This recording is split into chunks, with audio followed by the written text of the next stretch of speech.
All right. Are you ready? Let's do it. Okay, game time. First and foremost, happy 30th birthday, Jimmy. 30. Still 30. How do you feel? After all these years, still hanging in there. What has been the most important thing you've learned this past year? Give us some wisdom. Oh, gosh. Putting you on the spot.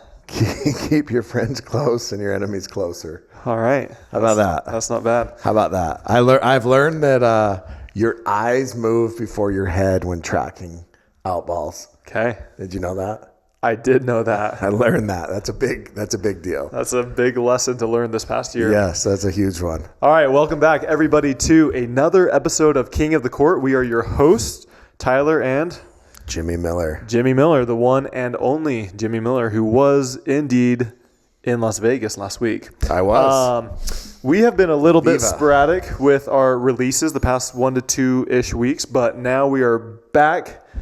And we will have a steady release of podcasts coming up. So thank you for bearing with us and staying with us. Your support means everything. All right, let's get into it. We had a busy weekend in Las Vegas. It already feels like it was quite a ways away. But before we get into that, let's give a big shout out to our sponsors of the show. Our title sponsor, The Pickler. They are the world leading indoor pickleball facilities. They have sold over 325 locations. Wow. They are entering Canada, and That's how you see their commercial?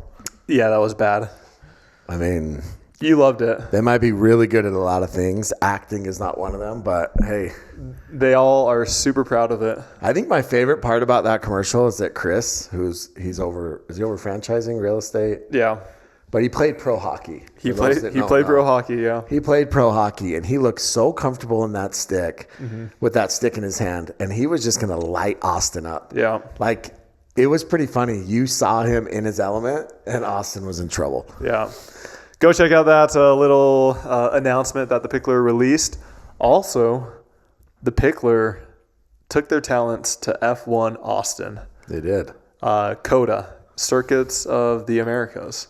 So I was with them for a couple days. A lot of fun, a lot of celebrities. And we had pickleball inside the paddock. And so you saw all these drivers, everything like that coming by.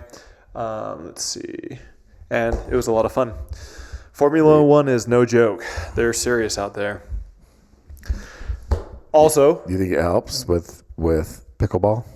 Is there crossover appeal there? I think there is. And I actually think there's a lot of similarities between PPA and F1 because F1, where they go, they mostly build out a lot of their venues, their seating, their vendors, and that's the exact same with PPA. They're building everything out. And so I think there's a lot to be learned from both of them.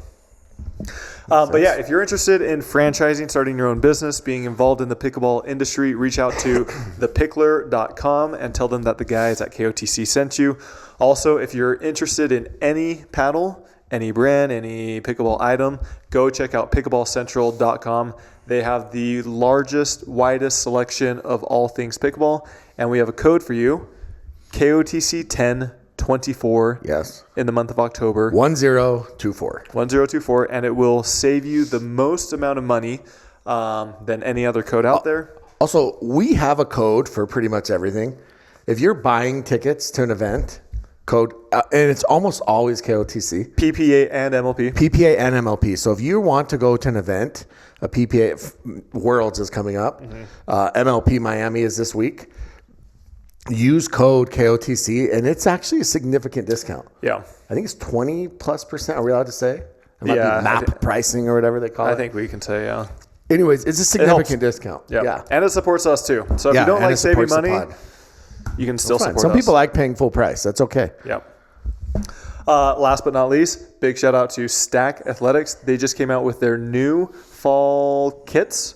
Yeah. And they're incredible. They have some new shorts that I absolutely love. They're purple and like a teal green color. Yeah. And they look awesome. Yeah. So they have their new fall line is out. For the guys, for the men. For the men, I actually should have had this brought up. But anyways, they sent me a bunch of stuff about it. But I'll just say this. Just check it out. It's Stack. I mean, I was up there right before I left for Vegas, and I got to see their new line in person. It's sweet. It's super sweet. And like the leggings, I mean, not that I'm a leggings guy. I mean, I could probably, to be honest, they're so freaking soft. I could rock them, I think. Have you worn leggings before? I haven't. Should I? I wear tights. I used to wear tights when I played basketball. Do you? Have you? I'm not a big tight guy. You're not? No. Why? I don't know. Why? They're comfortable. They are comfortable, yes. Keep your legs warm. Yep. You should wear, Ben Jones wears tights. He does, yeah. There's a couple players that do, yeah. Yeah, I think that you could pull it off. All right, big shout out to our sponsors. This show would not be possible without them. Go check out their products. All right, moving on to the show. So, PPA Vegas. So there were two tournaments. There was PPA Vegas, and then after that, there was MLP Las Vegas, which was following PPA, which normally, historically, this year, MLP has traditionally gone before PPAs, which I think there's a little bit of a difference in terms of players' energy. It was hot, first of all. I think that plays a factor. And then I think it was, so I was in Vegas, hung out with all of my Asian family. I picked you up from the airport, or you picked me up when you got the car. We went straight to the casino. Yeah. You put in some money, you win $10 right away. I mean, $10, it was big. Within 1 minute, you were up $10. Listen, and it never stopped. So that's a good thing. That was a good part of the weekend. I'm a little bit of a degenerate when I get to Vegas. Had some late nights with some of the other owners. Yeah. But my Asian family there, Richie and the Nishis and do you say your Asian family? My Asian family, yeah. I feel like you can't say that. No, I can. They said I'm adopted. No, but I feel like you can't say that. I'm half Filipino now. Anyways. Cancel him. One thing that Stacy Nishi, who's one of the owners of the Breakers, said, which I think is 100% fact. She said, when you're in Vegas, it's like you get 10% like more drained and tired every day. Right? And so it's like day one, you feel good. And then the next day, you like your peak is 90%. Yeah. And then the next day, it's like 80. And the next day, it's like 70. Well, so we go through PPA. By the time we get to MLP, these players are running on fumes. Yeah. Right? And it showed. I mean, you saw there was definitely a lack of energy from PPA to MLP. Yeah. And, Vegas takes a lot out of you. Okay, let's try to go through PPA Las Vegas first, and then after that we'll segue into MLP Vegas. Okay. All right, so. Well, let's go straight to singles, men's singles. Okay, men's singles. So there was a match between Benjamin. What's Ben Johns' middle name? Do you know? Michael? Wayne? I don't Michael? know. Colin? What if it's Colin? What's Ben's dad's name? Does anybody know? I don't know. Anyways, Ben Johns played against Roscoe Bellamy. And this is in the round of 16, and Ben is coming in at the number 2 seed. Number 2 seed. Yep. Roscoe was not the 2 seed. And it was hot. And Ben really struggled with the ball. I mean, I'm talking like I have not seen Ben. I mean, we have seen Ben that upset, but Ben was pissed. And at one point, Ben Johns says, "Get me a real effing ball. This is not a real sport." He didn't like how the ball was bouncing. Yeah. He didn't like that Roscoe was literally, ripping passing shots past him. He did not like the fact that it was soft, right? The ball was soft. It must be. It must have been. I mean, clearly Roscoe had no issue with it because Roscoe was hitting nukes. But, yeah, Ben was pissed. And he basically said, "Get me a real this is not a real sport." Said that right on the stream. Yeah. Loud as loud can be. Everybody heard it. He was up. He won game 1. To be fair for PPA, my understanding is he actually did get fined for that. Did he? That's what I heard. That's fair. I mean, I think he should. I think it's reached the point where it's just constant now, right? It's something is never good enough and never right. Well, it just seems like when there are losses, when people are not playing their way, they want something to blame, and the ball or the paddles are the easiest target. Yeah, for sure. And I mean, like I said, he was up, I think 5-1 in game 2, maybe. And then Roscoe goes on a big run, and Roscoe ends up winning game 2, 11-7, then winning game 3. And this is what I don't like about it is if you watch that match, and it was on YouTube, I don't know if PPA took it down or not, but Roscoe was really, really good. Roscoe's a good singles player. Yeah, and he's Roscoe, a good doubles player. Yeah, Roscoe was really good in that match. Yeah. And I think it takes it away from like saying that you're only tainted. you're only losing because the ball sucks. Yeah. Roscoe is playing with the same ball. Roscoe's playing with a head paddle, by the way, not a Yola. So I would say that most people would probably give Ben a little bit of an advantage there when it comes to paddles, especially in singles. And he beat you. Like, it is what it is. And I get that you can be frustrated if there's a bad bounce here or there. It happens. It is a wiffle ball. We've talked about this a million times. There is only so much innovation that you can do with a plastic wiffle ball. I think Vulcan has pulled out all the stops and they've spent millions of dollars on this. But in the end of the day, it is still a plastic wiffle ball. Like, it is what it is. And Vulcan, they are a sponsor of the show. We try to be somewhat honest as much as we can. But with this new Generation 2 ball, the V2 ball, there has been hardly any complaints. Yeah. In terms of the ball breaking, getting lopsided, bad bounces. And so, honestly, within the pros, there are not a lot of complaints about this ball. No, I mean, I didn't hear many. Like I said, it was super hot. Yeah. You know. And if you want to talk about balls getting soft. Soft balls. Talk about Franklin. Yeah. Talk about Dura. Every single ball in hot weather is going to get it's a soft. Yes, it's a plastic wiffle ball. Like, that's what happens. And when it's hot out, it's going. Your balls. Talk about your balls will soften up in the heat. We played U.S. Open a couple of years ago with the Franklin. Yeah, I remember that, and nobody could put a ball away. Yeah, it was like constant firefights. Yeah, it's like a marshmallow. Yeah, and honestly, if you have slow hands, that's what you want. Yeah. Anyways, also a little bit of context. This tournament was not a progressive draw. How much do you think Ben got fined?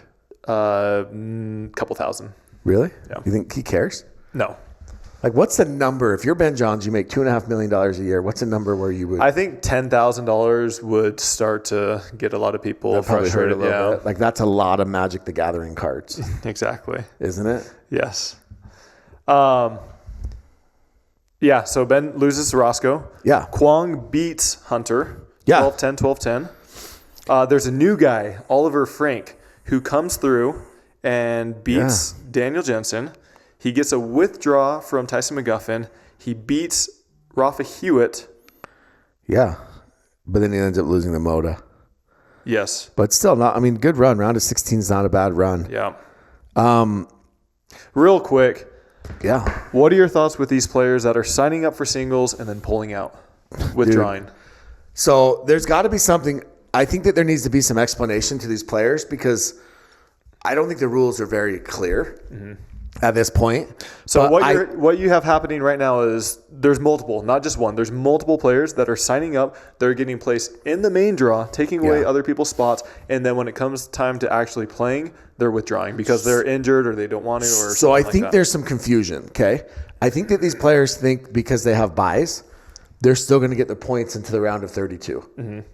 Right? And that's why they're signing up and then withdrawing because they're still hoping to get those points and stay in the top 8. Do they not? But, well, here's the thing. I don't know what the rules state, but we've checked the points from tournament to tournament, and the players that are withdrawing are not getting points. So Christian Alshon has not received points in 4 straight tournaments. You're certain of this? I looked, unless there's an update that I haven't seen. He's had the same point totals. So the question is one, if that should be the case, just to be clear. If you withdraw, you shouldn't get the points, especially if you withdraw but without ever playing a match. The only counter argument to that would be is if this was truly your first time and you truly are injured. Sure, that's different. But like I said, so Sam Query, who has been doing some commentating, he said that in pro tennis, you get 2 for free. 2 withdrawals for free. Gotcha. And then after that, you start getting fined. Gotcha. That's interesting. Yeah, or you have to start having like doctor's notes and things like that. Doctor's notes are easy to get though. Yeah, but he said fines. Yeah. So yeah, maybe that's what they should do. They should do 1 free, and then after that. Yeah, I mean, look, Christian has signed up for however many straight tournaments. I think in Christian's defense, though, he said he notified them that he was not playing, and they didn't take him out. I mean, that's fine, but when did he know he wasn't going to play? When did he? He said he notified them like 1 to 2 weeks before. Really? Yeah, and look, like Tyson, for instance, Tyson didn't play, he pulled out, but Tyson didn't play the previous tournament. Yeah. Right? He had to have known he wasn't going to play this one. Yeah. and maybe he did notify him too. I don't know. I mean, Ryan Sherry pulled out. Look, if you're PPA and you didn't know that Ryan Sherry was going to pull out of singles after a night in Vegas, you honestly should lose your job. We all knew Ryan Sherry wasn't going to play. Love Ryan Sherry. But he's in Las Vegas. You think Ryan Sherry's going to get up at 7 a.m. and go play singles? Absolutely not. And if you didn't know that and you still put him in the draw, you should have called him and said, hey, Ryan, you sure? Like, you realize where this event is. Didn't he say PPA needs to stop doing tournaments in Vegas? Yeah, he's going to, honestly, his body can't handle it anymore. Yeah. Like, he's literally has taken off 10 years of his life. Yeah. Just by PPA events in Vegas. All right, let's go through any other good matches. No, I mean, Kwong, big win for Kwong. He beat Connor Garnett. You and I both. Connor Garnett beat Fed, which is a good win. But you and I both, and then Michael Lloyd had a deep run. Mm-hmm. But before the match, we were sitting talking to Connor, and we were both pretty confident that we thought Connor would win that. Yes, yep. And he was up in both games, first game and second game. Yeah, exactly. And you know what's crazy is Michael Lloyd actually hung with Fed pretty good. Yeah, Michael Lloyd's good. He's a good singles player too. Yeah. So I saw real quick. Did you see Connor versus Fed's match? Yes. There were maybe 5 to 7 challenges. Yeah. That Fed challenged Connor, and not one of them was successful. Yeah. Not one. Yeah, Fed. Fed. But also, close call replay was not working. There was no close call replay for this event, which I didn't see it come into play much in MLP. I actually commentated a match we'll get to in MLP, and we had 2 calls in that match, and I thought for sure, I mean, one of them looked clearly in and the other one looked clearly out, and I was actually wrong. They were reversed. Mm-hmm. But yeah, it's tough without close call replay. I think Connor's actually a really fair line caller. Yeah. But like we said, when games get tight, line calls get tighter. Yep. It's going to be that for everybody. It doesn't matter who you are. It doesn't matter if you're St. Travis. It doesn't matter who you are. Mm-hmm. You're going to start calling them tight because we all are competitive and we all want to win. So Kwong gets the win, gold medal, singles. First PPA gold medal. Yeah, so I saw Kwong, I'm talking like 4 hours later, okay? And he walks by me and we talked for a minute, told him good win. And I said, are you celebrating? What are you doing? He said, no. He literally looked at me. This is like 4 hours after he won. Mm-hmm. He said, no, that's in the past. Yeah. He said, it's already over. I've moved on. Now it's time for the next one. Boom. Winner's mentality. Like, yeah, look at this guy, dude. Like he had his moment, and I mean, do you think Kwong like hangs up his medals? I doubt it. He probably does. You think? Yeah. You know who's a freaking unit, dude? Absolute monster of a human. Me? No. Bao. Bao is that kid's 13. Yeah. Like, I know that he's going to make a lot of money in pickleball someday, but if you're watching this, Bao, you could also make money playing left tackle in the NFL because you are an absolute man-child. All right, women's singles. Women's singles. Annalie Waters pulled out. Yeah, Annalie pulled out. So we had an epic match between Brooke and Kate Fahey in the finals. Kate was down in both games. You're skipping over Jeannie Bouchard. Oh, yeah, Jeannie. Let's talk about Jeannie for a minute. Jeannie Bouchard. So I watched Jeannie play Elise. Okay. Mm-hmm. And then she gets late. And so we're like, that's a good win. Like, so Jeannie's been like inching her way along slowly. Especially in singles. And for those that don't know, she's getting, if you're not watching Jeannie, I know all eyes were on her early, and then now she's kind of a little bit of an afterthought. But if you're not watching Jeannie, she's getting better. She's improving. She's clearly taking it serious. It's crazy what happens after the first time playing pickleball. Yeah, I mean, I don't want to put words in Jeannie's mouth, but I think she's embarrassed.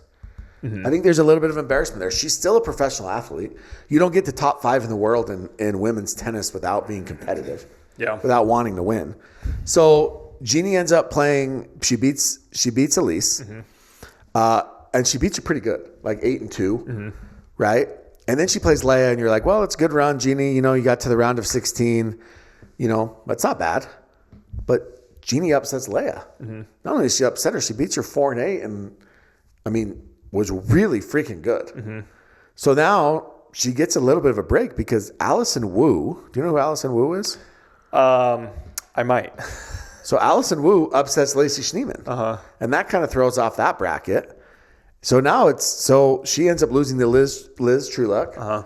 So now Jeannie gets Liz Trueluck in the freaking quarters, which is great matchup for her. Mm-hmm. Ends up winning that in 3. So now she's in a semi against Kate Fahey, and they played their second game was one of the best games I've seen. Mm-hmm. It went 16-14. Mm-hmm. I think both of them Kate and Jeannie had 6 or 7 game points. Yeah. They were going back and forth over and over again, and Jeannie ends up pulling it out. Mm-hmm. I mean, insane. Kate goes to the bench, smacks her leg about 47 times with her paddle. Mm-hmm. She was anger texting someone, literally texting, and she did this in her earlier match against Caitlin Christian. It looked like she was fighting with a boyfriend. Like, I'm not speculating. Okay, I am. But she would like text and then throw her phone. Yeah. It was like she was just pissed off at the world, just lost. Yeah. She's mad. She's angry. It was crazy. She was hitting herself. And then she comes out for game 3 and Kate just blasts her 11-0. I think Jeannie kind of blew her wad. That was all she had in game 2. And Kate just, rolls her in game 3, but very respectable for Jeannie making the semis. All right, finals. Kate Fahey, Brooke Buckner. You said it was the best women's match you've seen in a while. It was a great women's singles match. Yeah, I mean, they just battled back and forth. Brooke wins game 1. Kate's down in game 2, comes all the way back, wins at 11-9. Kate's down in game 3, comes back, beats Brooke 11-8. I mean, is that 2 or 3 golds for Kate? Yeah, it's maybe 2, but... I mean, you remember, it was like Utah where Kate was like a 20-something seed. Yeah. She's all the way up to a 9. Mm-hmm. I think Kate may make the finals. Oh, she will for sure. It's crazy. Yeah, like she's a top 5 player in singles. Yeah, for she's sure. burst onto the scene. Yeah. What do you think, though? I have a legit question for you because I've had a lot of people bring this up. What do you think about Kate Fahey's demeanor on the court versus off the court? I'm conflicted. I mean, I don't know Kate all that well, even on the court. But just those types of personalities is always interesting to me. For those who don't know, Kate is fiery. She screams. Mm-hmm. She yells. She hits herself in the leg. Yep. She is ruthless on the court. Yep. Off the court, completely different person. Yeah. Very nice, very polite, funny. Yeah. But on the court, it's like she flips that switch. Yeah. Yeah, and I'm just curious. You're I don't know. I mean, I always go back to tennis, and I get it. Pickleball is not tennis, but you look at Nadal, you look at Djokovic, you look at these top players. They're not rude on the court. Some of them might be fiery or energetic, but they're not rude. They're not staring down their opponents. They're not doing all this stuff. And so I go back to that, and I mean, I don't know. Kyrgios does. Yeah, he does for sure.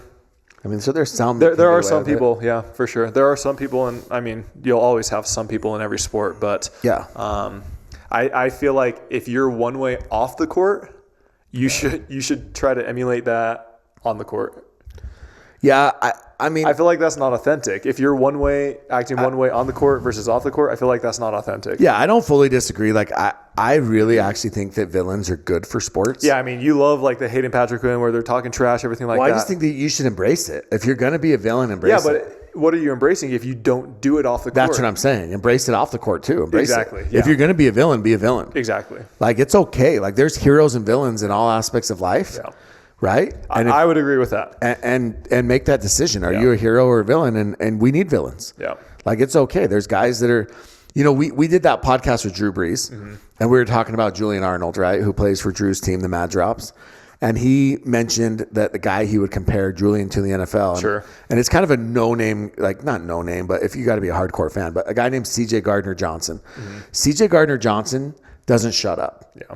He chirps. Yeah. He gets on Twitter after games. He chirps some more. He gets beat. He's a corner. Yeah. Gets beat for touchdowns. He's still talking trash. Yeah. He never stops, and he's embraced it. Yeah. And he's kind of become known for that. Yeah, and that's the issue is a lot of these players that do that, as soon as they start losing, silence. Just silence. And to me, that is like comical. I mean, you brought up this one player that was like talking trash in a dream breaker, and then they lose 1 point, and then they just walk to the back with their head down. Yeah. It's like, okay, if you're going to do it over here, maybe do it when you're losing as well. Yeah, I agree with that for sure. So, anyways, congrats to Kate. She, big another gold medal there, and good win. All right, real quick, let's take a break and thank our next sponsor, which is C&D Pickleball Nets. They are the best pickleball nets available. Go check them out at bestpickleballnets.com and use code KOTC. We've been teasing this for quite some time, but I think Next week, we will have some important information. They have something really a new product special coming. So That's the same quality of C&D, but might be just a little bit more affordable. yeah. A little bit more for the, the casual player, I'll say. Maybe, but it's the exact same quality and the same design. Mm-hmm. And yeah, next week, hopefully we have more information, but let's just say that I've seen it. Mm-hmm. And C&D is about to change the game. I cannot tell you how important nets are to the game. Yeah. If you have a good quality net, I don't care if you're playing on temporary courts, permanent courts, whatever it is, they make the difference. They do. I've seen so many facilities recently, and these aren't even the picklers. These are other facilities that are using these cheap, temporary $100 to $200 nets, and I can promise you the playing experience is not great because of those nets. It's different, and I mean, like I said, C&D, they just do it better than everybody else, and I mean, there's no other way to really put it. Like right now, they just do it better, and if you want the best net, I mean, you guys are all spending $300-$400 on the best paddles, so you might as well have the best net to go with it. And the net will last you a lot longer than the paddles will. Yes, exactly. So. And they also have a warranty with their net too, so check them out. All right, let's move on to the other ones. Should we get into mixed doubles real quick? Yeah, let's go mixed doubles. I mean, mixed doubles played out like the last 2 years has played out almost. I mean, Ben and Annalie continue to roll everybody. Georgia and J-Dub. In fact, if before the Anna Bright and Hayden, they lost to Megan and Andre. Yeah, if before the event started, I asked you to make your predictions, I would bet. And you had to put money on it. I would bet most people would say Annalie and Ben would win. Mm-hmm. I bet 60 to 70% would probably say J-Dub and Georgia would have made the finals. I'm going to guess that most people would have had Hayden and Anna close, followed by Etta and Christian, and James and Catherine. Fed and Rachel lost to Kwong and Elise early on too. I would say it played out almost exactly how most expected it, other than there was a couple of upsets. Okay. Like you said, Hayden and AB lost. Now Hayden was super sick. Mm-hmm. He was really sick. Vegas got to him. Yep. A lot of late nights for Hayden, I guess, in Vegas. Maybe him and Will have been hanging out too late. Yeah, they're roommates right now for the next few months. You got to let Hayden sleep. It's weird to wake him up in the middle of the night. So that was a tough one. Etta and Christian had a good run. They ended up beating Rafa and Zoe. Mm-hmm. And then they ended up beating Kate Fahey and Dylan Frazier. And then they beat Megan and Andre. Mm-hmm. That's a pretty good run before falling in 3 to Annalie and Ben. Mm-hmm. Christian hit himself in the head. Did he hit himself or did the ball hit him? No. He hit himself with his own paddle. Yeah. Gave himself like a goose egg. Yeah. Literally like almost knocked himself out. Yeah. Had to get a medical. Yes, and this was a legit medical. Yeah. Had a big bump on his head. Was worried about a concussion. Sat down. He did came back and finished the match, but he did have a legit bump on his head. Mm-hmm. What do you think? Have you ever hit yourself in the head? Not with the paddle. No, I'll be honest. One time I hit myself in the ankle with a golf club, my own golf club, and I thought I was going to die. Horrible pain. Like the little bone. What's the little bone part on your ankle? That awful. But I've never hit myself in the head so hard with a paddle. Yeah. That I've literally gave myself a goose egg. Yeah. Did he? Wait, was it out of frustration or was he? No. It was a follow through. He was trying to counter. Yeah. He was trying to counter a ball, and he just followed through and hit himself. He's got to do more wall drills. Yeah, I think my guess is the walls never hit him in the face. Yeah. You and Lacey Schneeman. Me and Lacey Schneeman. You kind of slapped Matt and Lucy. That was an interesting match. 3-0. Yeah. I don't think Matt and Lucy have lost like that in a while. So, yeah, it was a good one for us. Somebody asked me a question, so I was walking into the venue and I got ambushed by your boy Randy, baby. Okay. And he said, "What's easier, getting through right now, making it through qualies, okay, in mixed, or beating Matt and Lucy in mixed?" What'd you say? I said right now, might be beating Matt and Lucy. Okay. So in one of my matches, we were playing a team. Yeah. And we were up significantly. Yeah. And one of the opponents was talking trash. on us. How do you feel about that? And you guys were winning? We were winning. They were getting killed. Listen, we said if you're going to do it, do it. Don't change. What was it? Was it Alex Newman? I'm not going to say who, but this person said he sucks, referring to me, and they were down big time. In mixed or men's? It was mixed. So it was either Alex Newman or Matt Wright. Yeah. Yeah, and he was talking trash. I mean, look, if it's Matt Wright, it wouldn't shock me because Matt's going to How do you feel about that, though? You're getting smashed and you're talking trash about the other team. I mean, I think it's tough. I think it's a tough look. But we did say if you're going to do it, own it and do it all the time. Yeah. The only thing is he was doing it as he was walking back. And so I actually didn't hear. I had people tell me that he was saying that. Yeah. I mean, look, if you smash a team, it's really tough. It's a tough look. But yeah. So gotta love it. Ignatowicz, James. Yes. Did you see his new flame? Did you see his new girlfriend? I did. Is she his girlfriend? No, for sure no. He clearly has a type. Yes, he's admitted that multiple times. Yeah. He has a type. Yeah. She made a little post on his IG. I'm going to get him a lot of followers right now. Yeah. And basically said private lessons with James, and then she said at his place. She said it's raining, so it looks like the private lessons are going to his place. And then this is why Anna's not coming on this podcast. Well, I don't care. But listen, I don't like sloppy seconds. I'm out with Anna. I'm over it. Oh my gosh. And then this girl says, just kidding, private lessons canceled. And it looked like a car accident. First of all, two things shocked me. One, James got his license back. That shocks me. Did that shock you? He was driving. But it was a Tesla. Maybe it was a self-drive mode. Yeah. And he's okay. Number two, let's just say that this girl's Instagram is not safe for work. Okay. And I'm going to just say that while the appearance, on the outside appearance, she looks similar to Anna Bright. Okay.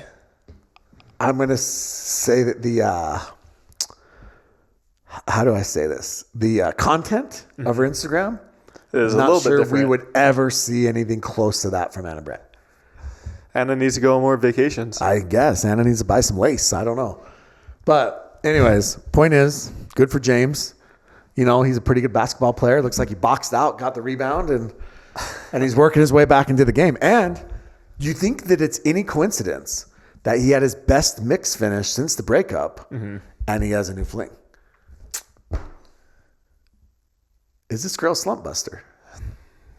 That's a great question. We'll have to get him on to ask him. Well, I mean, I think that this is important. I think America wants to know. Okay. He's playing better. He started to play better. He's making $1 million. Yeah, and he started to play better. Off of what, one tournament? I mean, compared to how he's been playing, that's incredible for him. So, good for Ignatowicz. Okay, moving on. Let's get into men's and women's doubles. We'll start with men's. Yeah, men's doubles. The Johns Bros are back. They're back. That's what we always keep hearing. They're back like they never left. Isn't that a song? I'm back like I never left. I think that's like a Macklemore song. Anyways, Johns Bros. So they played Riley and Gabe in the quarters, and I thought that Riley and Gabe would have given them a little bit more of a tough time. So Ben and Colin, if I'm being really honest, they played like they were pissed off. They played like they were mad. They played angry. Let me just put a little context here. 11-4, 11-5, 11-8, 11-3, 11-5, 11-7, 11-4, 11-0, and then 11-9, 11-3, 11-4 in the finals. Yeah. They didn't drop a game. Didn't drop a single game. And they played Riley and Gabe, Fed and Matt, J-Dub and Dylan. They played Hunter and Rafa. Hunter's been one of the hottest players recently. Singles anyways. Okay. I mean, they smashed everybody. Yeah. They played mad. They played angry and kind of proved that they still, the ball must have been fine that day for Ben. And they proved that they're still the top team, which is pretty crazy. Fed and Matt played Christian and Hayden. Yes, that was a pretty heated game from what I hear. Yeah, super heated. Yeah. So it was only 2 games, but it was pretty heated. Yeah, it was heated. So I don't know if you know this, but Brandon French, he played with Daniel De La Rosa, and they actually took game 1 off of Christian and Hayden, which also Frenchie, the bear. Once a bear, always a bear. Took game 1 off of Ben in singles too. Yes. And then Ben woke up. Yeah. And then J-Dub and Dylan. CJ Klinger and Kwong had match point, didn't they? Or they up 9? They were up 9-6 in the third. 9-6, that's right. And they may have had one match point. I'm not sure, but it was close. Yeah. Well, 9-6, so they couldn't have had a match point because they finished with 9. Oh, I thought. But in the game 2, I thought it was 12-10. No, 11-3, Okay, 11-9. gotcha. So, but they were up 9. Yeah, they were up big. Yeah. And then so J-Dub and Dylan win that. And then you guys had, so you played Connor Garnett. You and Connor Garnett played Jaume and Tyson. Yep. Game 1 was not good. It was bad. Connor's forehand was rough. I'm just going to call it what it is. Oh, I didn't play well either. They were driving everything, and they were kind of on. And you were kind of struggling. As a team, you're struggling with your volleys a little bit. Yeah. Game 2, in fact, I think they did game 2. Were they up 4-1 or 4? Yeah, they were up in the beginning. And then you guys just got red hot. Yeah. And you roll through game 2. And then game 3, you end up winning pretty easily. I mean, they made a little run, but it felt like you were always in control. So, but this happened once before. You played them, almost identical situation, and you got up big in game 3, and then they came all the way back. With DJ in the California tournament? Yeah. Yeah. So we won the first game and then lost second and then lost third, Yeah. Do you, like, when those things happen, do you feel like you got to keep your foot on the gas? Or... Yeah, I mean, you just got to keep doing whatever's working for you. We got off to a really slow start, and I think they were hot. Jaume was lighting me up down the line.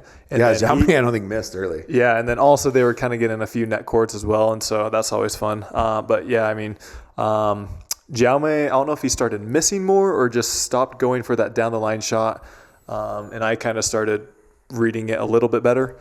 And so, that helped a lot. And then, our energy was a lot better in games 2 and 3. They didn't seem like they had a ton of energy in that. Yeah, it was weird. It was weird for sure. They weren't really even talking to each other. Yep. There wasn't a lot of like emotion from Tyson at all. Yep. Which isn't like him because I think he's a player that feeds off of energy. Yes. And Jaume is too. Yep. So I don't know if something happened or if they're just trying to conserve energy, but I noticed that as well. And so, big dub for you and Connor. Yeah. And then for the 19th tournament in a row, you get J-Dub and Dylan. Oh my gosh, yeah. Didn't go well. I don't know what to say. They just beat us. I mean, we really struggle with them. I mean, they don't do anything flashy. They just make a lot of balls. They're really good with their placement. Yeah. And so Julie was there cheering on her team. She was? Oh, Julie. Yeah. Julie. JW had a routine dink and one of us missed it. She said, so smart. So smart. So smart to hit that dink. To hit that dink. Hit that dink over the net. Yep. That's a great shot, Exactly. J-Dub. That's what your mommy taught you. Exactly. But yeah. Julie still never talked to me. Well, that was fairly recent. That was, 2 months ago or so? I mean, she saw me there. She walked right Did you by say me. hi to her? So you never talked to her either? No, she's the one that said she wanted to have a conversation with me. Well, maybe you should want to have a conversation with her. I will. Julie, reach out. I'm here for you, Julie. Let me tell you how smart of a dink that was. So J-Dub and Dylan, they go on to play James and Andre. Yeah. And they roll them 4 and 6. Yeah. And then they end up getting rolled by Ben and Colin. Yep. And yeah. Okay, women's doubles. All right. So women's doubles, there was maybe the best match of the year. Okay. So I got a funny story. Is it actually funny? Story time. Sit down, kids. Cross your legs, fold your arms. Here we go. So I'm watching this match, okay? So first of all, we'll get to it really quick, but Anna and Rachel just kind of steamrolled everybody, right? Annalie and Catherine did what they did, although Jackie and Jade kind of put up a pretty good fight. I think it was 11-8, 11-8. And, they were right there with them. They came back in both games to get both of those games to 8-9 and then couldn't quite get over the hump.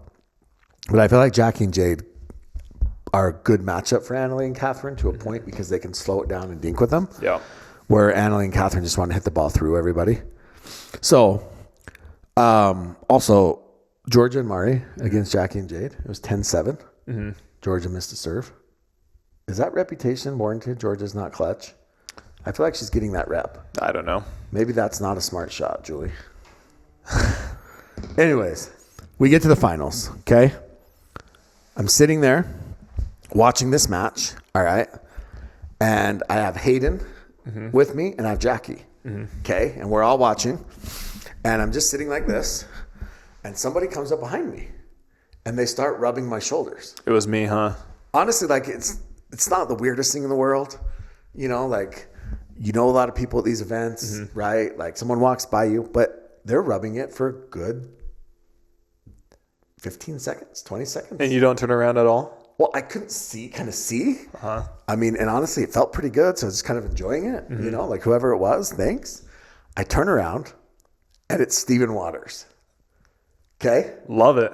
And let's go, Steve. He looks down at me and his eyes get super big and he goes, oh, sorry. And he says, I thought you were Scott, the bus driver, the barbecue bus driver. And then he goes, but I know you, Jimmy. And I said, you're good, bud. It felt good. And Jackie, I think Jackie had like legit secondhand embarrassment because she was like bright red. Yeah. And Hayden is just laughing. Yeah. Right. And so then he like walks away. And I didn't even know what to say. Because the Waters, I don't think the Waters are my biggest fans. But then he walks away and then he comes back. Because I think he still felt kind of embarrassed. And he goes, sorry, you're both just like big guys. And like I was like, no, we're good. You know, it felt good, Steve. You should have asked him if he's hiring. I mean, honestly, like I feel like that makes me two things. One, I feel like that's my invite to get on the bus. Like I feel like I have a chance. Yeah. Number two, I think I'm the backup bus driver now. If Scott can't Do you have make your it, cap? Yeah, I'm going to get a cap. I'm going to make some barbecue. If Scott can't make it, I think he should call me. A double. Yeah. Anyways, moral of the story, Steven Waters gives great shoulder massages. And I get it now, Lee. I see it. I see why you're with him, Lee. Steve's a great guy. One thing I'm going to say about Steve, okay? He is the ultimate like fan parent. And I mean this in a good way. He was cheering super loud. He left to go get a drink between games, came back, and he was like, I got to sit in the same seat because he was like superstitious because they were on a run. Yeah. And he was just very like excited for his daughter. Yeah. So I got to give him all the credit in the world for one thing that I've noticed is they take her game very seriously. Yeah. And for every single match, even the ones that she blows everybody off the court, they still get into it. Yeah. They still take it serious. They still get nervous. Yeah. He was very into this. Yeah. Now, this was one where she did not blow everybody off the court. So game one, Anna and Rachel win 12-10. Game two, they're up, end up losing 11-9. Game three, they win 11-6. Game four, Annalie and Catherine win 11-6. So now we go to game five, and it's a back and forth affair. And I felt like Anna and Rachel were outplaying them for the majority of the match. I believe Anna and Rachel were up 9-6, maybe 10-7, something like that. And Rachel missed a couple dinks. She missed a shot down the line. She couldn't hit a third. The kind of the latter half of game five, kind of struggled a little bit hitting a couple thirds. And Annalie and Catherine pull it out. One of the best matches I've seen, maybe one of the best of the year. It was 2.5 hours long. That's what I was just about to ask. Wasn't it 2.5 hours long? Yes, it was 90 degrees. That's crazy. Hotter than crazy. than hell. Yeah. I was legit sweating as much as the players sitting there. There was a little sliver of shade, right? We were sitting behind the courts where the tents were, and it was packed. So it was only a little sliver of shade. And Jackie took it and wouldn't let me sit in the shade. Yeah. So she let my large body basically cook in the heat. Sounds like something they would do. Yeah, I felt like as a friend, like you'd be like, hey, do you want to switch seats? Yeah. But whatever. I mean, it is what it is. I don't think that was cool. Yeah. Anyways, after the match, Steven walks by someone else, not me. I think he was embarrassed still. And he's like, I feel like we just robbed a bank. Because he knew that they got away with one. Yeah. So, yeah, I mean, big win. I feel like AL is mentally pretty. I mean, she does have her meltdown. She's 17. But I feel like for the most part, she's pretty mentally tough in close matches at the end of the game. Yeah. She's a closer. She's a winner. She's a winner. She's a closer. And that was a huge win. Yep. I mean, congrats to them. But congrats to Anna and Rachel, too. Like, they are pushing them every event now. No, we love to see it. Yeah. Love to see it. I mean, it's great for the sport, right? Yeah. So. All right, yeah. So moving on. Also, Lucy and Leia won bronze. Yes. Yep.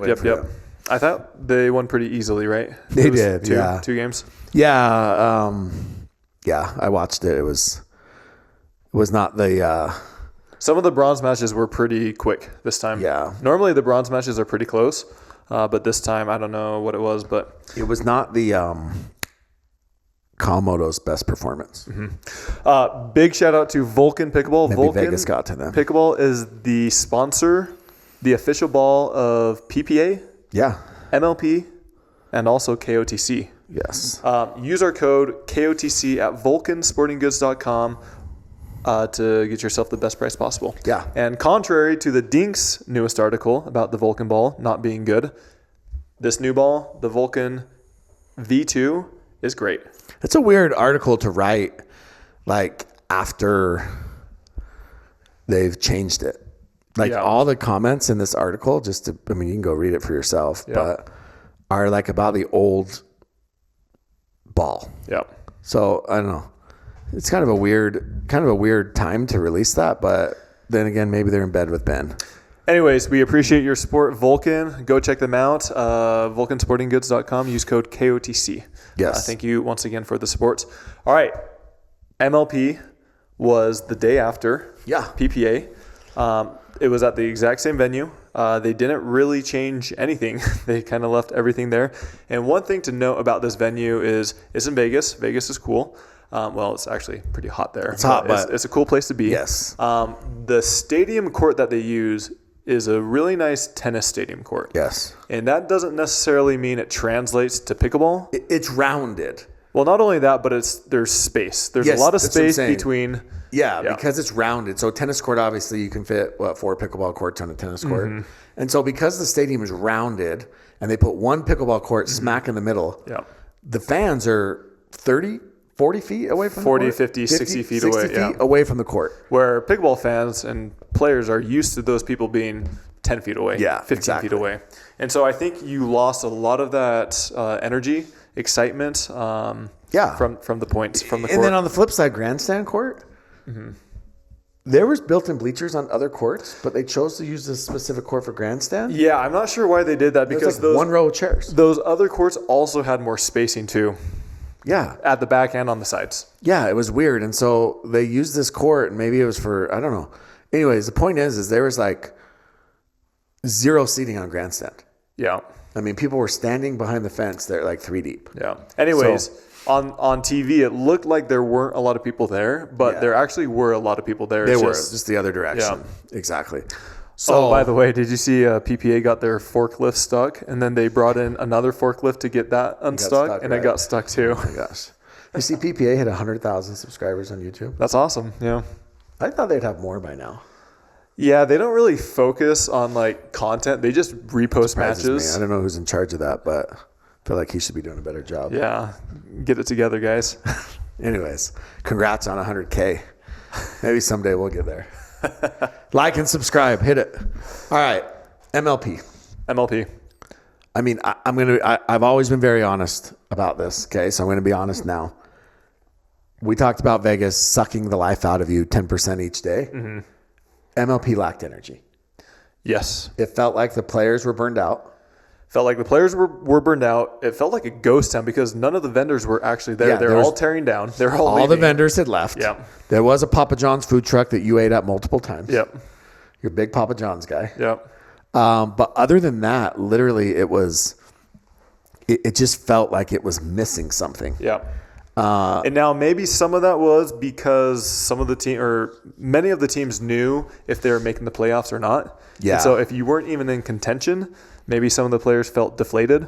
Some of the players had injuries. We had AJ filling in. So we had a ton of injuries. So AJ fills in for Thomas Wilson. So first of all, Mad Drops tried to pick up Jaume. So they have this rule that states that you can get a player on loan. And they announce it. And they announced it. Columbus got Jaume on loan for the previous event. They announce it, and then MLP comes back and says, you know, actually the board of governors, the board, decided that you cannot use Jaume for this event. And the reasoning was because it was past the deadline, right? Yeah, they say it was because it was past the deadline.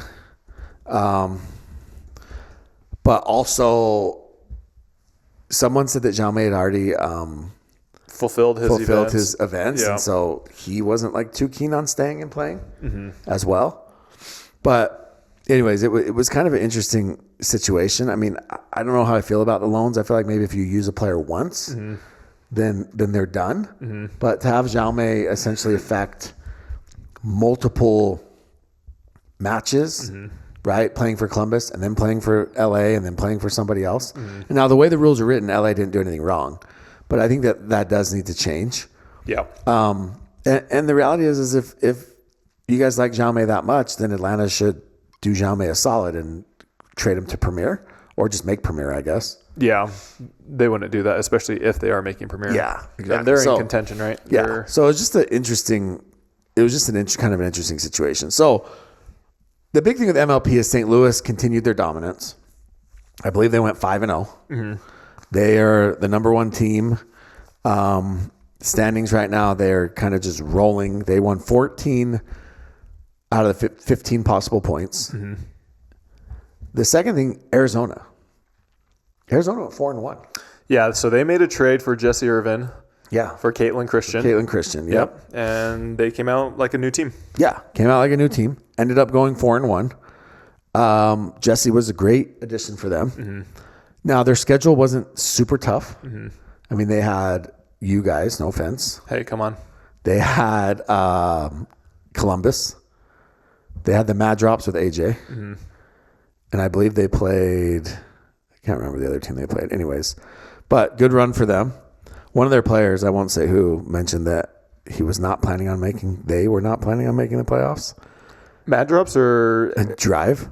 Oh, Drive, okay. And now they may have to rethink their plans. Yeah. They beat the Flash. That's a good win. Yeah. So, yeah, that was a good one. But the Flash, the Ranchers, Christian pulls out. Yeah. Because he gave himself a concussion, allegedly. Hit himself in the head. And then after day one, Etta pulls out because she was feeling sick. So now they end up with, the last day they end up with Anderson Scarpa and Lindsey Newman.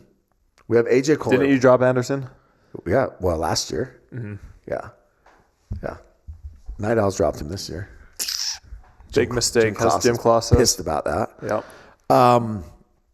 And then we have Roscoe playing for Columbus.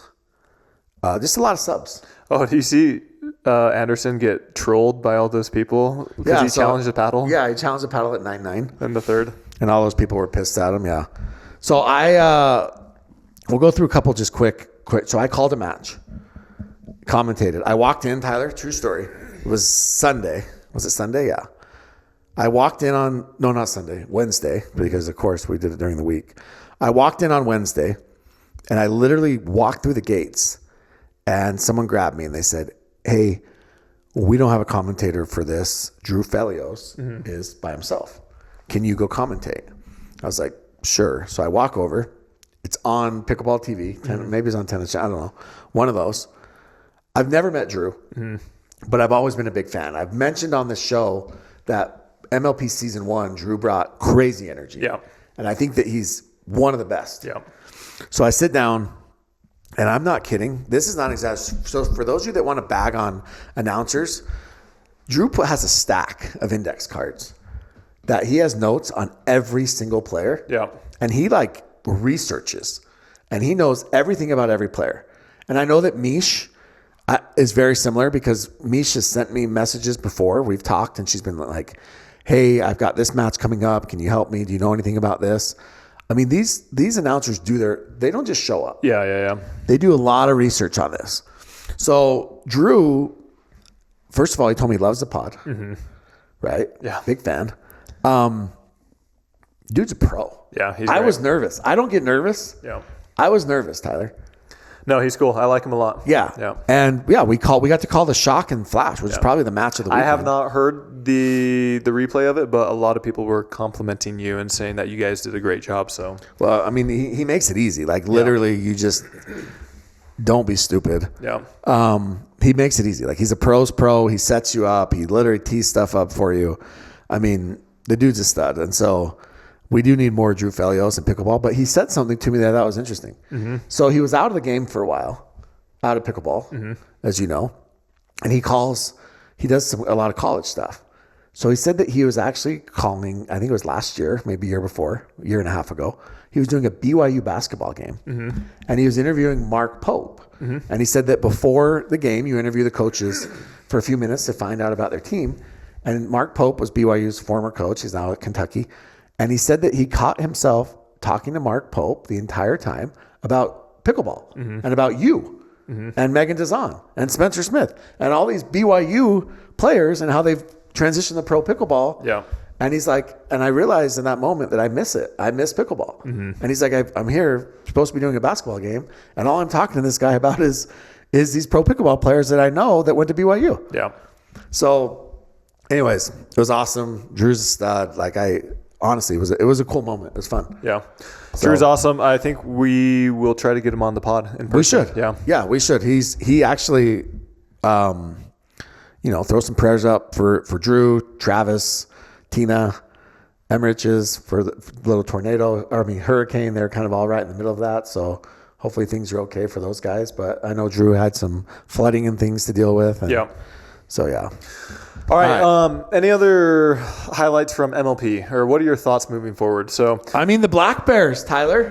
Black Bears. The Black Bears, the California Black Bears. Once a bear, always a bear. We were dead last. We're the worst team in MLP. We had the lowest per game. We've had 9 different players this year.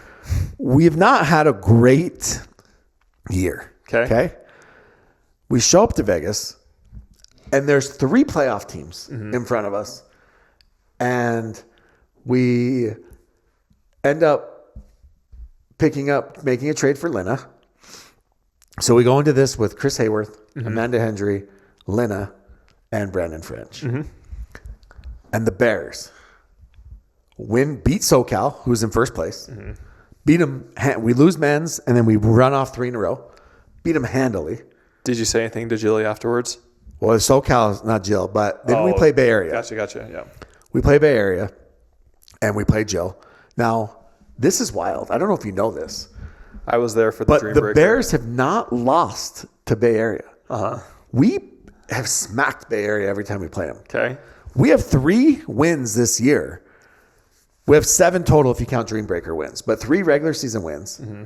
2 of those are against Bay Area, and I think we have 2 Dream Breaker wins against them. It's mental. Like, we own them. You're in their head. Yeah, we're in their head. So we play them, and it goes to Dream Breaker. And do you know, you were there. Was that the biggest beatdown in Dream Breaker history? Wasn't it 21-4? 21-4, Tyler. 21-4. Chris Hayworth was a man possessed. Yeah. They threw out Jilly B. This is the worst strategy ever, and I hope people keep doing it against us. But they threw out Jilly B against Brandon French. Okay? I don't understand it. They put her in the 2 spot. Right? That means that, again, we talked about this ad nauseum, but that means that Jill is going to get the second most amount of opportunity, I guess. Yeah. Because she's going out in the 2 spot. So she's going to play more points than everybody but probably the number 1. Right? And you're going to play her against Brandon French, who just took a game off Ben Johns in singles, more than anybody else. I don't understand that strategy. I've never understood it. I mean, if it's Annalie Waters, maybe, but even that backfired on them against you. So I don't understand that strategy, and I don't understand why teams keep doing it. Megan Fudge keeps going out against the number 2 guy. Yeah. It doesn't make sense, and it doesn't work. Okay? It rarely works. I'd love to see the stats on that. I'm sure our guy, Eric Tice, has something. But it rarely works, and I don't understand it. So, did you know that in that Dream Breaker, Amanda Hendry only went once. And Well, yeah, that would make sense. Yeah. yeah. And Lena Mm-hmm. played 1 point of her second turn, and she went 5-1 against Martin. Yeah. So again, Lena went 5-1 against Martin. yeah. So there you go. That's 4-1. 4-1. That's an example of the girl going up against the guy. Yeah, but what I'm saying is they're still in the 3 spot. Gotcha. You know what I'm saying? Like, yeah, and who's to say that? I mean, because Frenchie went 7-1 against Jill, Mm-hmm. and who's to say that Martin doesn't do the same? But the point is I mean, there's just not only is there obviously a difference in the power, Mm-hmm. although maybe not with Brandon French. I actually don't think it is in the power. I think the girl, the style. The style. Yeah, it's the spin, the style, The girls tend to stay back. Yeah. And these guys come in the net with I honestly think a lot of the girls hit harder than many of the guys do. You know who hits the hardest? Brooke Buckner. Buckner and Zoe. Yeah, they smashed them. Zoe smashes the shit out of the ball. Yeah. Like, it's incredible. Yeah. You know what's crazy? She took a couple overheads, and Rafa hits the ball hard with that Adidas. Yeah. Zoe took a couple overheads, and like we were digging balls that Rafa would hit, and Zoe's putting them away. Yeah. I mean, she smashes the ball. Yeah. Anyways, 21-4, big win. We ended up losing in a Dream Breaker to the Night Owls, but I mean the Bears 2-1-1 is not. So what's bad. your rank now? Oh, we're still last. Still? Yeah. Oh yeah. After those 2 wins? Yeah, and our season's over. We're still last.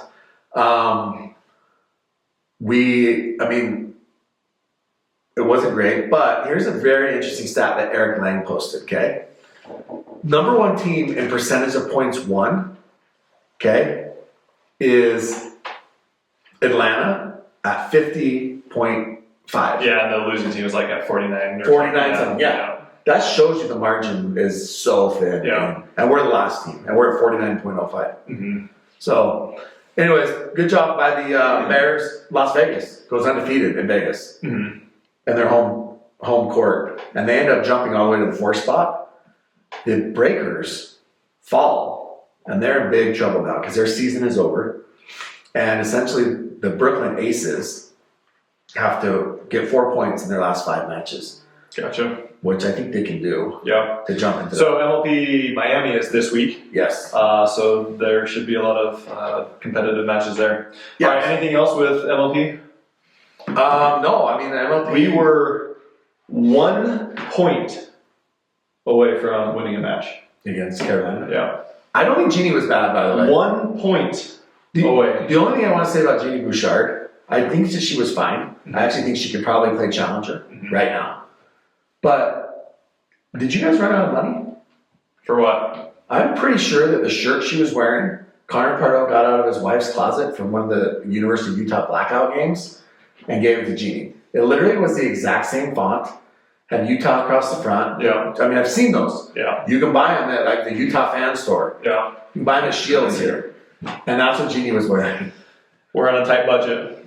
Carly, ask for your shirt back. Make sure she washes it first. Okay, all right, moving on to questions. But first, we'd like to give a big shout out to Holy Performance. Holy. When do we get to announce our new flavor with them? I think pretty soon. I think at the end of this month. Anyways, giveaway. They make electrolytes. What else do they make? Energy. Dude, I'm telling you right now that the Holy was big this weekend in Vegas. I saw a lot of players needing those electrolytes. Yeah. It So was hot. A lot of late nights. yeah, you need it. Your body needs it. Yeah. It's fuel. It keeps your body going, especially in the hot weather. I'm on like day 10 of taking Are you vlogging? pregame. I did, and then I went to Vegas and I didn't. But pregame, and then the in-game, and then the post-game. Yeah. I've been taking it every day. I like the pregame and in-game. Yeah, it's great. And so I've been taking it every single day. Yeah. The post-game fruit punch, Uh-huh. it's spectacular. Yeah.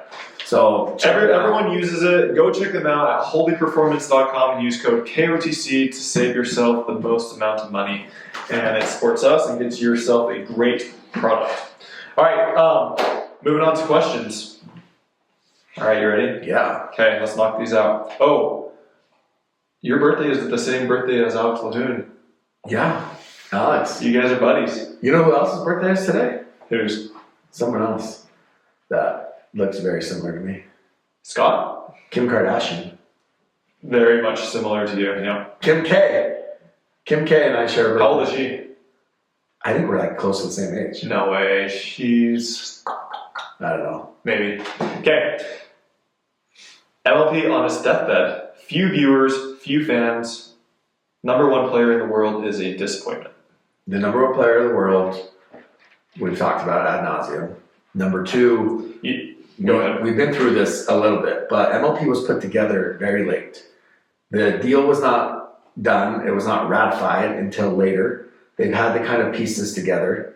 So yeah, doing it after a PPA is not ideal, right? Some of the things that they've had to deal with have not been ideal. I think we've got to give them one more year, a full year to have it completely,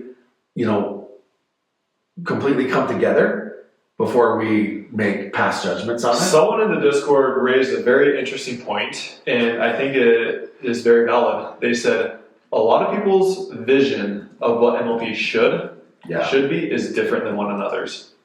And I think that's true. Everybody has one different vision of what they think it should be to be successful, and not everyone can come together on what it should. Yeah, I agree, and I think that they need to figure that out, figure out what the end game is there, what the goal is with that. Because I mean, is it a team aspect with a season, exactly, or is it going to be one-off events, exactly, with an ending every single event, exactly, and that's what they need to decide. And I think they both can work. But you've got to jump in all the way. Yeah. Now you saw that how much it's $200,000 for the winners of the end of the season tournament. I thought it was 120. Well, 200 total prize. Oh yeah. Yeah, it's not bad. No, and then the other thing, and this is one thing that I don't like, and you probably do like this about MLB, is just the amount of trash talking. And Colin Johns talked about this in his letter. Is like these people will play PPA tournaments, and then come MLP. They turn into completely different people. And the funniest thing to me was I was talking with Sherry, and everybody knows Sherry. He's a loud guy. He's very energetic. Literally, after one of the first few points, he looks at me and says, "Are they serious? Is this how MLP is?" And I'm like, this is coming from Ryan Sherry, who is one of the most energetic, entertaining people, and he is complaining. He is not a fan of the... I also heard Sherry say, you have to win on your serve. Your coach. Yeah. Coach Sherry Bear asked that. Yeah. I love Sherry. Yeah. I mean, we were getting killed by this team, and they were still trying to talk trash and everything like that. Shock. Oh, really? Yeah. Does that surprise you? And Jeannie looks at me and she says, "Are they really talking trash?" And it was the funniest thing ever because she's all like, "Wait, they're killing us, and they're still trying to talk trash."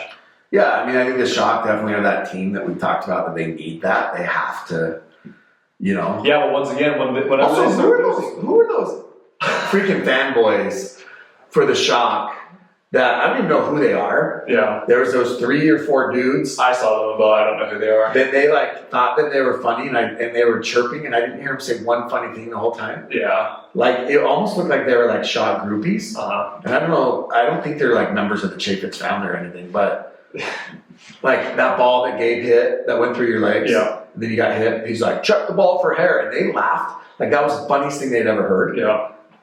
And it wasn't funny at all. And I was just curious who they were. Like they were like following him around, and I don't know if they're like Ross's like groupies trying to get on Ross's level or what. I love Ross. I think Ross is great. Yeah. And I love Rich. I think Rich is freaking.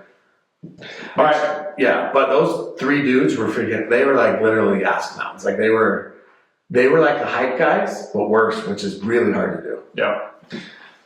You said you missed the hype guys. I missed them after seeing those guys. Bring the hype guys back. Who would you consider a pickleball pro? Example, plays, pro qualities, ranked, etc. Lots of people with pro pickleball player bios. I would say that you have to make your living playing pickleball. Okay. How about that?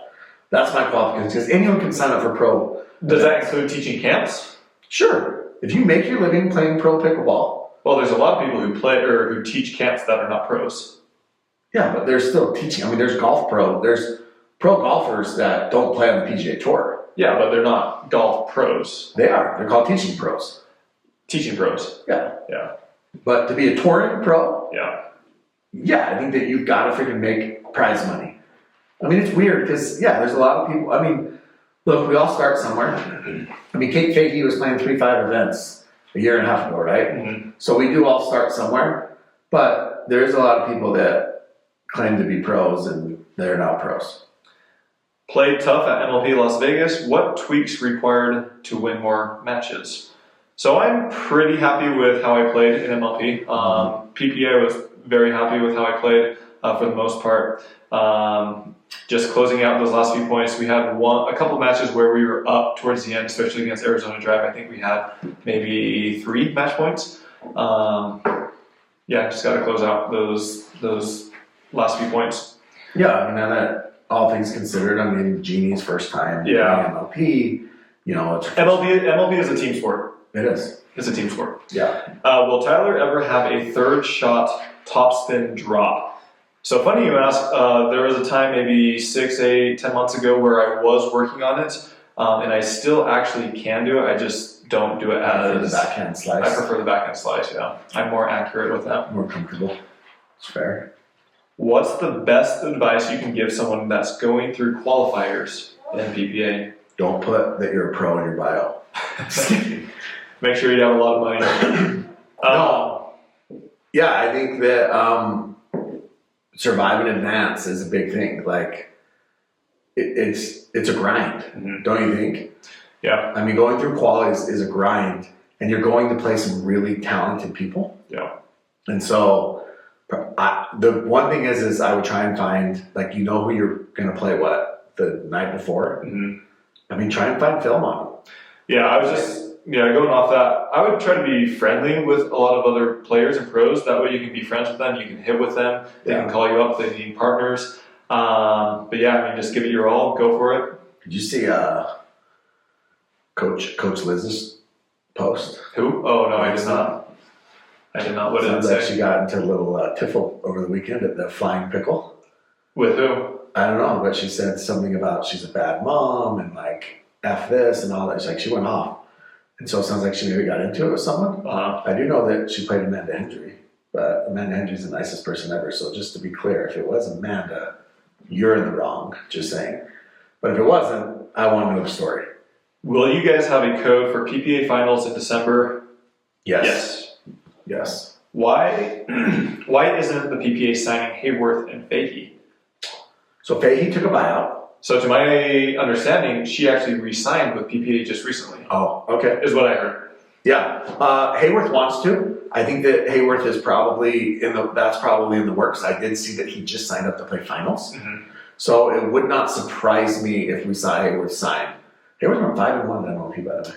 It's tricky because Hayworth, I love the guy, super nice guy, really nice guy. But he's had a ton of success in singles, but his doubles has not had the same amount of success. And so I don't think PPA is really prioritizing singles. I agree with that. However, he is a top 5 singles player. Oh, he's probably top 4, even top 3. Yeah, and so if you have that, you don't want that to get away. Mm-hmm. And I think the doubles will come. But yeah, I agree with you. I think that if he had more double success, it'd be more of a priority. And then who knows? Maybe they have had negotiations or talks, but if PPA is only offering him a very low amount, maybe he's holding out. I wonder if his agent has anything to do with it. Who's his agent? Flaxman. Really? Yeah. Is there still bad blood there? I think so. So that may have something to do with it too. Speculation on my part, but Best option for the person on the left when pulled wide, not an ATP wide. I mean, you always, as much as you can, you want to get your returns deep. yeah, but he's saying that when they're pulled wide, but not as ATP. So maybe, gotcha. Middle's going to be the safest shot. Yes, middle, and honestly, don't go down the line. Yes, too many people, 1, try to go down the line. 2, they try that freaking steep cross-court dink. Mm-hmm. And the problem with that cross-court dink is it's just a very difficult shot, and the person in front of you is going to they're going to sit on it. So middle is the safest shot. Middle until you recover. Yeah. Right? That should be Somebody said, how does Tyler feel about being ranked last in Dream Breakers? Fake news? You were last. I was. Eric Tice did a ranking. Was that over all this events or just this last one? All of them. I don't know how I'm last. There's people on my team that have done worse than me. I think top. I think you were. I don't know if you were dead, but you were bottom 5. Okay, that's fine. I haven't done great, except for this last we played Dreambreaker against Columbus, and I was probably 60 or 70%. You know who was, but Callie or Alex, they've done worse than me. But the problem with Callie and Alex is they're playing 3s and 4s. You're playing 2s. No, but they still have done worse than me. I don't know. We can pull it up. It was Eric Tice that. No, that's fine. I mean, I need to get better at my Dreambreakers, and I feel like this last one was a significant step up. I don't think I'm ever going to get to Connor Garnett's stats of 90% Dreambreaker, but I feel like I should be at the. He was at the top. I feel like I should be at the 50 to 78%. You know who else was near the top? Who? Oddly enough. But again, they're going against 4s. Was Jackie. Yeah. But yeah, I mean that's kind of impressive. Yeah, I mean I would love to play 4s. Yeah, and I think that plays a major factor. Here's an interesting stat, by the way. Did you know that Rafa Hewitt, in games decided by 2 points, so 23-25, 24-26, he is 4-19. Gotcha. We got to get Rafa closing. Yeah. He found a slump buster too, so maybe he's got a chance. Is it bad to have a finger on the paddle? No, you use a finger on the There's paddle. pros and cons to everything that you do. Pros with finger on the paddle is you'll probably have a little bit more control. Cons is you might lose out on a little bit of power. Yes. Are you satisfied with doubles results with Garnett? Do you have another partner in mind? I'm pretty satisfied. I feel like me and Connor have been getting to almost quarters in every single tournament, sometimes semis. I would love to see us start getting to semis and some finals. Do you have another partner in mind? I am playing with Noe Cleef in Milwaukee. So That's indoor. Indoor, yeah. So probably won't see Ben. How much time does Tyler spend on the court / in the gym a day, and how many days a week? So I try to go to the gym every other day when I'm in town, and I'm there for an hour to an hour and a half. When I'm on the court, normally I'll play on the off days, normally 2 to 3 days a week, and I'll spend around 2 hours, 1.5 to 2.5 hours. Did you do you go to the gym when you're on the road? No, I'd like to, but it's just too difficult. Makes sense.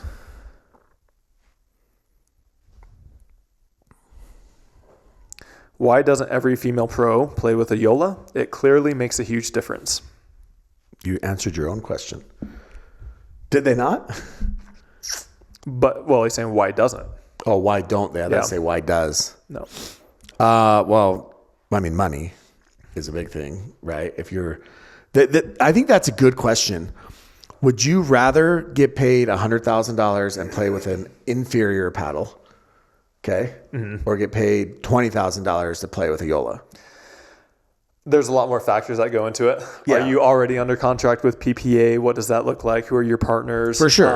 And how much of a difference is that going to be? Well, that's the question. But Like, is it a very minimal amount? do you think it's been a massive difference for someone like Brooke Buckner? Yes, for sure. For Zoe? Brooke, yeah. Yes, yeah.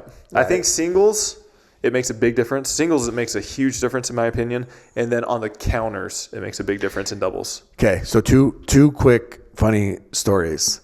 Rafa, we're playing the Night Owls, and Brandon French has an overhead and he hits it out the back. And Rafa says, you missed that because you're freaking using that illegal paddle or something. Some comment about his paddle when his partner Zoe was using the exact same paddle. So that was kind of funny.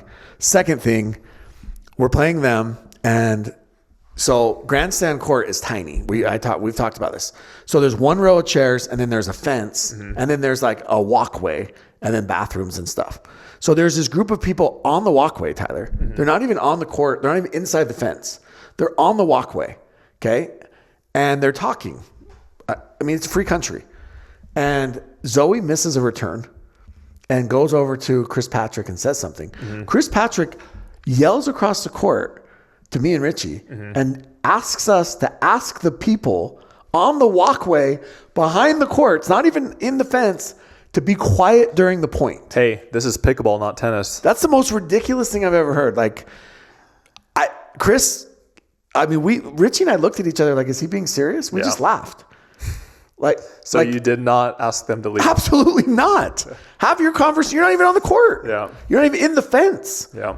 Like, are we going to go around the entire venue and tell people to be quiet? Yeah. I mean, look, she missed a serve. That sucks. But she didn't miss a serve because these people are having a conversation, right? And then I asked our players who were actually, our bench was actually right next to them. They were across the court. And our players are like, no, I haven't even heard them. Can't even hear them. That was wild to me. You guys are amazing. Keep up the greatest pod ever. Love it. Oh, that's Thank nice. you. Appreciate it. That's nice. Do you review videos of your matches, or is that something your coach does? Both. Yeah. So we'll both go through matches, and I'll actually go over to his house, and we'll kind of go through some points that stand out. All right. We'll just do a few more questions. Why wasn't close call replay utilized in Vegas? To my understanding, it was just a scheduling conflict. They didn't contract these guys until like September, and when they contracted them, these guys already had another event or something like that where they couldn't come out. Makes sense. It sucks though. All right. Somebody said, who would Tyler rather play mixed doubles with, Anna Bright or Catherine Parento? Anna. Why? Because she's past Catherine, I think, is the number 2 In mixed doubles? in mixed, and I think she's more offensive. Okay. And Catherine would have to play the left. They both play the left. I know, but I think Anna's a better left side player than Catherine. If you weren't a lefty, it'd probably be closer. But I would say Both those, Anna and CP, would be in my top 3. of course. Girls And to play Annalie's with, number 1, right? Yeah. Yeah. But I would just say right now, I'd probably say Anna, especially because you're a lefty. Yeah. But obviously they asked you, not me. Yeah. All right. Anything else, Jimmy? No. Yeah. MLP Miami. Neither of us will be there. Thank goodness. Our seasons are over. Moving on. And Worlds is up next. Get a couple weeks off. Yes. Very excited to. We will be at Worlds. We will be. Yep. We both will be. Yeah. I already booked my flight. Yep. I leave Tuesday the 5th. From Salt Lake. Yeah. Provo flies there. It does? Yeah. Breeze and American. Oh, I didn't have to pay for it though. So Yeah, but it's still more convenient for sure. I went Delta. Yeah, but it's more convenient. That's true. It is. But 30 minutes to. Okay, if you made it this far, please do us a big favor. Hit that like and subscribe button. It helps this channel grow. And also check out all of our sponsors and sign up for our newsletter, our free newsletter, if you'd like to stay up to date with all things pickleball. Yeah. Go check out Stack's new line. Hey, were there any hooks this week? I didn't see any that were like super blatant. So Okay. the costume lives to fight another day. Should we wear the costume to Worlds? Just show up. Show up in the costume?